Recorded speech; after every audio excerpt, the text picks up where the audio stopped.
श्री स्वामी समर्थ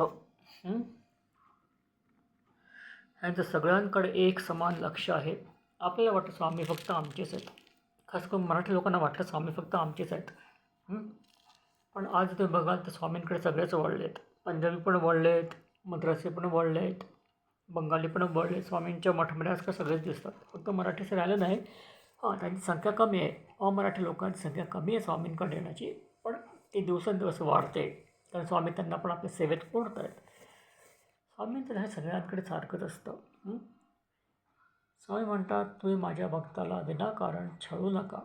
जो तुमचं काहीच वाईट करत नाही, तुमचं काहीच वाईट चिंतत नाही, जो तुमच्या मार्गामध्ये आडवा येतच नाही आहे, जो तुम्हाला ओळखत नाही, तुम्हाला पाळखत नाही, जर तुमचं ठाव ठिकाणं माहीत नाही, जर तुमची काही कर्तव्य नाही, अशा माणसं तुम्ही छळलं तर स्वामींचे फटके बसतात. आणि स्वामींचे फटके म्हणजे पाठीत लाथ, आणि पाठीत लाथ म्हणजे भूतबाधा. आपण श्रीपाद श्री वल्लभ स्वामींच्या गुरुचरित्र ज्यांनी वाचलं त्यांना माहिती असेल. श्रीपाद श्री वल्लभ स्वामींचं गुरुचरित्र वाचलं आहे, त्यांचा विश्वास आहे श्रीपाद श्री वल्लभ गुरुचरित्रावर. आणि मुख्य सांगू का मी तुम्हाला एक गोष्ट, त्याच्यामध्ये भूतबाधा वेदा असते ना, ही बाहेरची पीडा वगैरे, ते लोक श्रीपाद श्री वल्लभ स्वामींना खूप घाबरतात. ते श्रीपाद श्री वल्लभ स्वामी गुरुचरित्राला हात पण लावत नाहीत, कारण त्याच्यामध्ये पीडा जी असते ती त्यांना दूर दूर करते. आम्ही मोकळे आहोत, आमच्या गळ्याचा अनुभव आहे, रुद्राक्षी माळ आहे, आणि असो नसो जे काय आवश्यक आहे असं काय नाही. मला आवडतं म्हणून घातलं आहे, मी दाखवत नाही मी कोणाला.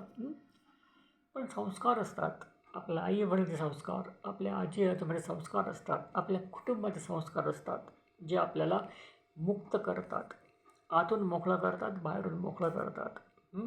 हे जे जातपात जातपात जातपात जातपात जातपात जातपात जाती पातीचं दळण दळलं, जातं जळलं का तो माणूस विस्तारचित्त नसतो, तो माणूस आतून कोंडलेला असतो. आणि असे कोंडलेले माणसं रस्त्यावरती हमखास भुंकतात. आणखीन काय सांगू, तुम्हाला सावध करायचा प्रयत्न करतो आहे मी. कारण त्याची स्वामींची इच्छा असे की ह्या लोकांना सावध कर.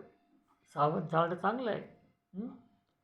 स्वामींच्या सेवेत एक फार मोठी आसामी होऊन गेली, त्यांना तपस्वी काका म्हणतात. तपस्वी काका त्यांनी पुस्तक लिहिले, त्यामध्ये एक ओळ आहे, जात पात धर्मपंथाची करून टाकली होळी. स्वामींनी जात पात धर्मपंथाची होळी करून टाकली. होळी करून टाकली म्हणजे काय, ज्यांना जातपातीचा झेंडा जे मिरवतात ना, त्यांना भूतबाधा झाली.